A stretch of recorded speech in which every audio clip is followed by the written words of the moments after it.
I have something to offer to business that hasn't been shown before. You know, I have a whole energy that represents not just black youth, but white youth, Mexican youth, you know what I'm saying? That change right before you go from being 18 and unresponsible to when you go to being like 21, 22, and the whole world's on your shoulders. I believe strongly that my audience empathize with me because I show that side, I show that emotion, raw, uncut, good and bad. And so I think I can bring that more funnel, more directed into screenplays, more albums, producing, managing, you know what I'm saying? If I can figure out just how to control it, I can use it on a lot of different levels. More in awe of the people in awe of me than they are of me, you know what I'm saying? I trip off, because it happens out of nothing, it just goes, you know, everybody just be screaming and acting, and I just, I get uncomfortable. And it's like similar to a deer being caught in the headlights. I just freeze, you know, and I don't know what to do. I don't know if I should be what they want me to be, or if I should make them hate me so they can stop. You know, like say something mean so they can just stop. But I'm just like caught in the middle of it because you can't, I mean, no one can do that. Police can't do that. They can't stand in front of all those people and control them with a gun and mace and all that.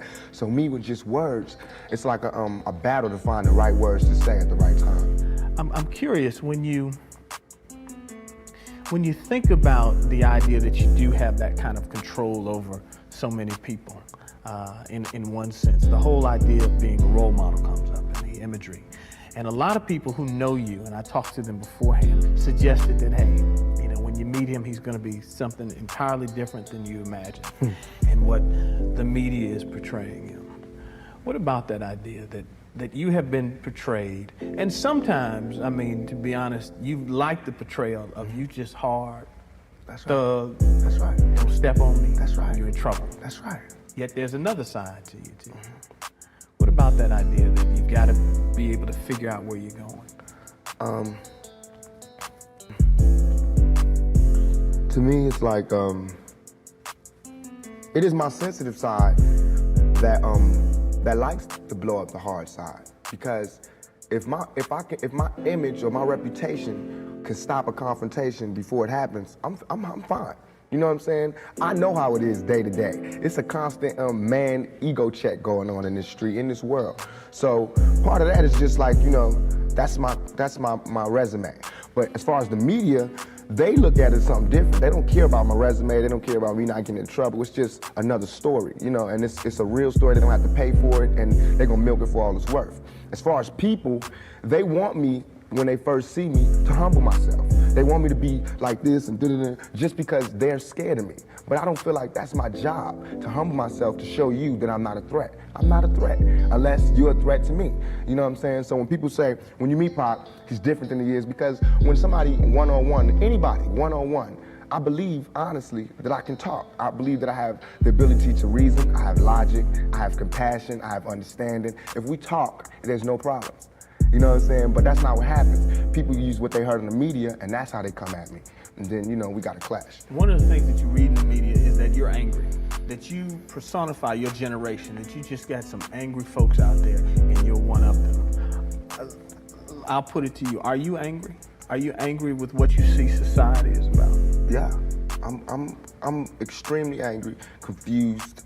You know, a lot of the times that I sat up in court, I couldn't defend myself, you know what I'm saying? And it wasn't like the things they were saying about me were beyond my comprehension, or the things that I could say weren't gonna help my case. But because, I mean, it's like being exiled, you know, from society. And that's how I feel. And this whole, the anger comes from, I'm tired of waiting for my past to get into society. All I ever wanted to do was make me and everybody around me feel more comfortable about where we were. You know what I'm saying? About the places that we stayed. This is our home base. Let's build it up. Let's be happy about where we come from.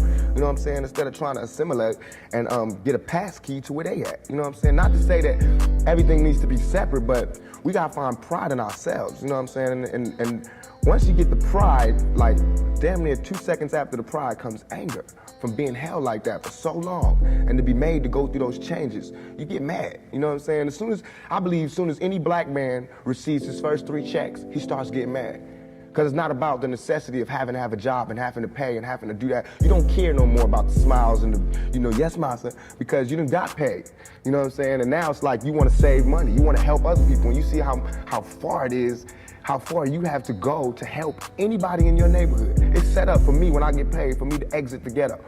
You know what I'm saying? The only reason I've had these problems is because I haven't left yet. And these problems don't come from a white man. It comes from just society, the problems that we have. Let me put this to you. A lot of people tell me Tupac is, for the most part, a nice guy. This old thug thing, hype. Good for record sales. Helps him identify with the young people who are out there and angry, who would maybe label him a sellout, like they did Hammer, if he didn't have that hard side. What about that? First of all, nobody could call me a sellout. I'm not going for that. I'm not even in that. I'm not looking for approval from the black community because we don't give approval. You know, we don't really do nothing but exist. So it's not like black people could tell me you a sellout or you true blue. You know what I'm saying? It's not that. I'm not even caught up in that. But I can see that, you know what I'm saying? The one thing we do have in common as black people is we share that poverty. So the thug side is more closer to the poverty than me being rich. You know, how can I come to any community center, you know what I'm saying, sporting a Rolex presidential, all these diamonds, and be like, look, we, you know what I'm saying, gotta. But now, when I say we, they know what I mean. I'm not saying like I live in this neighborhood and nothing, but I'm a thug, and they thugs. They can relate to it. I don't even have to say that, you know what I'm saying? When I come, I don't have to say I'm real. They already know that, you know what I'm saying? From me being me, from not pushing the thugness, but I know from the business that everybody in this business is always whispering in your ear about what you can't say, what you can't do, what you can't wear in this world and in this world. It's two worlds, a white world and a black world. All I did was stand in the middle, you know what I'm saying, and say I'm living in both worlds. I can go to the streets and survive, and I can go out here and do my business out here. I'm play devil's advocate again. Right. Critics say, yeah, but you're being pimped. You're being pimped by the record executives who will allow you to do your thug life because it portrays a certain black. I mean, you've heard it, that if you were just a singer, you wouldn't have the same record contracts you have. Right. But because you portray the thug life, the gangster rap, they've allowed you to make that money. They've allowed you to push and make your platinum. I beg to differ. You know what I'm saying? I'm getting pimped, that's true. But just like how a woman would be, you know what I'm saying? Anybody to be pimped. You know, it's like, it's not that you get pimped, it's how long you get pimped. You know what I'm saying? Because if you really look at this situation, it is not I who's being pimped. When you look at them white kids with Raiders hats on, it's the white folks getting pimped. You know what I'm saying? Because I'm making their future. I'm writing down their curriculum. Right now, what I write in my album today, when it comes out in 2 months, that's what white kids is doing. So who really is getting pimped? What I'm writing in my raps is what them white kids is gonna be saying to their mamas and daddies when they come home. Who is getting pimped? You know what I'm saying? I'm a high school dropout. You know what I'm saying? As far as my teacher told me when I was in high school, I ain't gonna be, you know what I'm saying? I just gotta, it's going down. You know what I'm saying? It's going down. You know, everybody's getting pimped. Whether you work a 9 to 5 or whether you work for yourself, you're getting pimped by somebody. That's not the crime. The crime is how long you allow yourself to get pimped. You have to come up. Everything is a come up. Everything is a struggle. You start from the bottom, work it to the top. I asked Shakur about his feelings on people like New York Minister Calvin Butts and the Reverend Jesse Jackson, who have been critical of Shakur and others for the gun-toting image many young rappers have. There's nothing criminal about bearing arms. You know what I'm saying? Nothing. Only the press and the media make you think that a black man arming himself is illegal or criminal, or that he wants to arm himself to rob a liquor store or something. You know what I'm saying? That is for me to defend myself, and it should always be. It's just about surviving, you know, and we have to be honest about the tools that we use to survive. And why is a black life any more recoupable than a white life? You know what I'm saying? We know that they don't put the same security in the ghetto that they do in the whites, in the white neighborhoods. So therefore, for me to be out here saying, don't, you know, put your guns down and no violence, that's hypocritical. And if I didn't talk about the violence, everybody would act like the violence wasn't there. We as rappers bought that violence. We bought the violence that we seen on the street. We put in our records for years. And after 3-4 years, people finally starting to see it because of all the statistics that's going on in the streets. If we stopped talking about it, then they wouldn't take statistics. And when they stop taking statistics, then we be killing each other in the street, and these white people wouldn't care no more. Only reason they care is because, you know, there's been some strays, and we done slipped over in the white neighborhoods, and there's kids in Iowa that want to be like us. You know what I'm saying? There's kids in Indiana that's trying to be like us, because they can relate too. You know what I'm saying? You even admitted, I don't live in that neighborhood anymore. There's no real reason for you to carry a 9mm. Don't believe that. Why?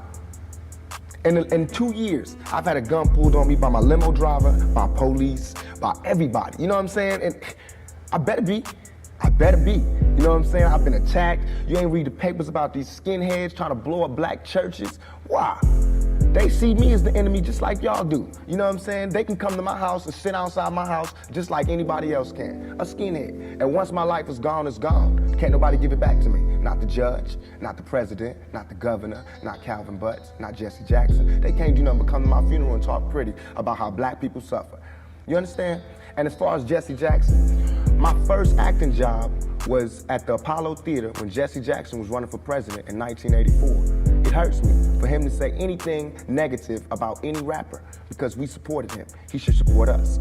You know what I'm saying? As far as his image, you know what I'm saying? What was he doing? You know, he should be the last person talking about gun violence when he sat right there while Martin Luther King caught one in the neck. You know what I'm saying? Things ain't really changed that much. I swear to God, nothing I ever say is meant to be something where innocent people get hurt. Nothing I ever say is meant to be like a end all, let's go do it right now. Nothing. Everything I ever say, and if any, this is so we can set it clear, anything I ever say as it pertains to my peers and being strapped is only in self-defense. You know what I'm saying? Because right now where I'm at, the world is harsh. And I just don't got no beautiful stories. You know what I'm saying? I'm gonna just be getting them ready. Because that's why I think I messed up. If somebody would have grabbed me, pulled me to the side and been like, look, Tupac, as soon as you step out here, they're gonna be at you. If somebody would have explained it to me, I wouldn't have took the same mistakes. But I made those mistakes. And that was my job to stop somebody else from making those same mistakes. To lay it out, to lay out the real map on the world and how it is. And how it is for Shakur is trouble. It's continuing to mount. He was just thrown off a concert tour for allegedly inciting a riot. Shakur claims his actions are just misunderstood. I'm not coming here telling you my plight and then I walk outside and live the good life. Everything I'm saying is a warning, is a plea for help. If everybody is so goddamn worried about me, why ain't nobody came to help me? You know what I'm saying? I never wanted to be no star. This ain't my job. I don't care if everybody don't cheer for me. You know what I'm saying? If you're not cheering for me for what I'm doing, don't cheer for me. Don't cheer because you think I'm cute. You know what I'm saying? Screw that. Cheer for me for what I'm doing, for what I stand for. And when I go to jail, you should cheer louder. You know what I'm saying? Because I'm standing up for what I do. I'm not robbing nobody, not stealing from nobody. I never took nothing. Everything I do to represent my people. I do because I think this is what they want me to do. Shakur says all the attention given to his mishaps are one-sided. All right, this is all I want to say. For all the people that doubt me, I had no record all my life. Okay? No record, no police record, until I made a record. As my video was debuting on MTV, I was behind bars getting beat up by the police department. I got a $10 million lawsuit. They said they would settle with me and everything. You know what I'm saying? But nobody cared about that. That wasn't blew up all in the news. They didn't see me. They did not see me on TV with my eye busted, my head busted. There's pictures of those. In Oakland, yes, in Oakland. You don't see them pictures. You see pictures of Tupac coming out of jail in cuffs. You don't see pictures of the police standing over me beating my brains in. You don't see that. But I see that. That's what I see. You know what I'm saying? So it's all real. And I feel like just like a woman that's raped, any woman that's raped would never, ever allow herself to be raped again. Am I correct? Any woman that's violated would never allow herself to be violated again.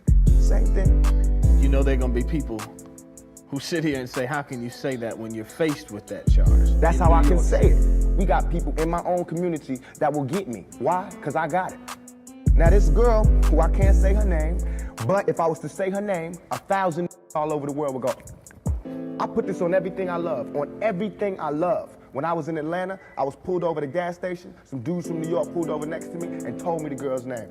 They said, I know the girl that did it. They told me her name and where she's from, say she's scandalous.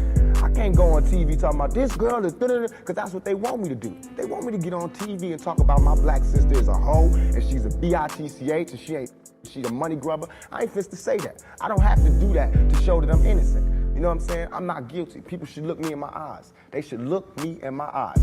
And anybody that thinks I've committed that rape should go get Brenda's Got a Baby and keep your head up and listen to him thoroughly. It was hard to imagine that you would do that. It shouldn't be nothing for, it should not even be, to me, I have no patience for anybody that doubts me. None, at all. It's too hard out here. You know what I'm saying? If my people don't stand up for me, who is? I understand these white folks looking at me like that because they don't know me. They didn't hear keep your head up. That ain't no fluke. You know, keep your head up ain't no goddamn come up. I didn't do that for to be smiling in my face to say, oh, he's cool. I did that from my heart. So that if they do try to put a rape charge on me, my sisters could say he ain't about that. Now, if my sisters can't say that, you won't hear another keep your head up out my mouth. You understand me? Because it's a struggle on young black males today. What would a Vietnam vet be like without a sergeant, without any backup, without any other soldiers, nobody but a Vietnam vet in Vietnam? When he came home, how would he be? And that's me. I had to go through all that street, war, everything, the same drugs that everybody else get turned out on. You know, where I would have been stopped shorted, I made it past. And here's where I am. But because I made it past, I missed some lessons, you know what I'm saying? And you can see the lessons that I missed when you talk to me. You can see where I haven't had a father when you talk to me. You know what I'm saying? You can see where I spent a lot of my time in the streets when you talk to me. Because the words that I say are not words that come from a mother's mouth or a father's mouth. It's words that comes from a pimp's mouth or a prostitute or a hustler or a drug dealer. You know what I'm saying? But to me, these were my role models. How much of that, though, in terms of growing up without a father, sometimes not being with your mother, do you lament on and look back and say, damn, I missed something big? Everything. I know for a fact that had I had a father, had I had someone, and I hate saying this because white people love hearing black people talk about this, but had I had a father, had I had some of these opportunities, I'd have been able to help my mother more. She wouldn't have went the road she went. I could have been a better son. You know what I'm saying? She wouldn't have went that road. It was the absence of my father. You know what I'm saying? I'm dealing with him being daddy not being there. My mother's dealing with him being my man not being there. You know, so many problems in our community that affect everything. So by me not having that, I ain't never want to hear nothing about no kind of relationships between a black man and a black woman. I knew they didn't work. Because as far as I knew, my daddy was the coolest dude out there. And my mama was a Panther. So if they didn't work, it don't work. That's how I felt. You know what I'm saying? And going out there, you know what I'm saying? It's like watching my mother just go through changes and everything. It's like my mother's my partner. She a soldier. You know, she a soldier like I'm a soldier. You know, and I watched the game that she went through. If I would have went the same way my mother went had not she did her route and showed me where it went wrong with her. My mother always told me, don't you ever just volunteer yourself to our people, because they'll use you. That's what they do. You know what I'm saying? She also told me to follow my heart and for me to be the leader.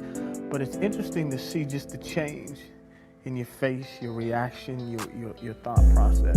That's all I ever wanted to do. Ask my mama. I wanted to go to college. I went to school all the way and was ready to go to college. The only thing that stopped me was money. The time all the kids in my school was writing applications to go to college, I didn't have no lights and no electricity. And that ain't my mama's fault. You know what I'm saying? So when I think back to that, I'm not thugging for me, I'm thugging for my family. I pay all the bills. You know what I'm saying? I feed my whole family. Wrong or right, I do. And I can't stop. You know what I'm saying? And if thugging is gonna make me $1 million, because it just got me platinum, then that's what I got to do constantly. And if it makes me feel, because right now, I feel satisfied. I don't feel like I've ever embarrassed myself or my people, you know, in nothing I've done. And yet and all, I got the whole world fearing me, you know what I'm saying? At 23, weighing 160 pounds, you know what I'm saying? And I ain't even started. I haven't even wrote my plan out yet, and they scared. I got the vice president know who I am, the president, every cop in every city, you know what I'm saying? And I haven't even started working out a plan. The rapper paints young black men as victims and blames much of their plight on others. So I wondered how he dealt with the fact young black men are killing each other in record numbers. Suicide. That ain't homicide. That's suicide. We killing each other because we killing ourselves. We not. When another man, I know. I've been in a position. It's out of our control. It's not like he wants to kill. He just doesn't want to die. You know what I'm saying? It's that situation when you got. We are living in a war zone. It's not as easy as these people are making us think that they just got some criminal ass black kids with guns. It is not like that. We live in hell. We live in the gutter. We got us stacked up 80 deep in one building. You know, by the time you get out your house, you strapped to protect yourself. Because you living in the same community that the police is carrying rifles and riot gear. They need them riot, excuse my language, I'm so sorry. The same reasons they need the riot hat, the riot jacket, the flak jacket, the double vest, the 9mm Glocks with extra bullets, the tear gas, the mace, all that. Who do you think the police is using that against? Dogs? So we fighting the same villains that they fight in the street. But instead of them seeing us fighting villains in the street, we all villains. Is your generation the one that is picking up for where the Panthers left off, saying, all right, enough is enough? The generation before us forgot about the fight. We're picking it back up. Not only forgot about the fight, forgot about us. Yes, and we're picking it back up. But at this level, all we're trying to do is unite. And right now, as a year, we got 1 million people that's listening. Now we can tell them something. Now we can try to get them that way, and we might lose some. We might gain some, but we would never even have that audience had we not said what was real. You know what I'm saying? And the main thing for us to remember is that the same crime element that white people are scared of, black people are scared of. The same crime element that white people fear, we fear. So we defend ourselves from the same crime element that they scared of. You know what I'm saying? While they waiting for legislation to pass and everything, we next door to the killer. We next door to him, you know, because we up in the projects where it's 80 in the building. All them killers that they letting out, they right there in that building. But it's better, just because we black, we get along with the killers or something? We get along with the rapists because we black and we from the same hood? What is that? We need protection too. Finally, I want to ask you about something that someone else asked you in the interview, and I thought the answer was interesting because I think it speaks to you and your generation a lot. Someone said, where do you see Tupac 10 years from now? You said, hey, I just want to be alive.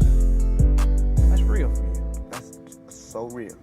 I made a metamorphosis. I'm a new person today because I used to strongly and honestly, I feel like I could represent my generation so much because I honestly did not care whether I lived or died. But now, I cannot die with people thinking I'm a rapist or a criminal. I can't leave until this shit is straight. You know, I'm not suicidal. I can't go until y'all really know what time it is. And then after that, boom, it's all over. And we can see, you know, how this shit fall. But that's how it is. And the reason being is because if I can't live free, if I can't live with the same respect as the next man, I don't want to be here. Because God has cursed me to see what life should be like. If God wanted me to be this person and be happy here, he wouldn't let me feel so oppressed. He wouldn't let me feel so trampled on. You know what I'm saying? He wouldn't let me think the things I think. So I feel like I'm doing God's work. You know what I'm saying? Just because I don't have nothing to pass around for people to put money in the bucket don't mean I ain't doing God's work. I feel like I'm doing God's work. You know what I'm saying? Because these ghetto kids ain't God's children. And I don't see no missionaries coming through there. You know what I'm saying? So I'm doing God's work. While Reverend Jackson do his up in the middle class and he go to the White House and have dinner and pray over the president, I'm up in the hood, you know what I'm saying, doing my work with my folks. And just because I don't live there don't mean I don't go there. I got to go there because I can't hang nowhere else.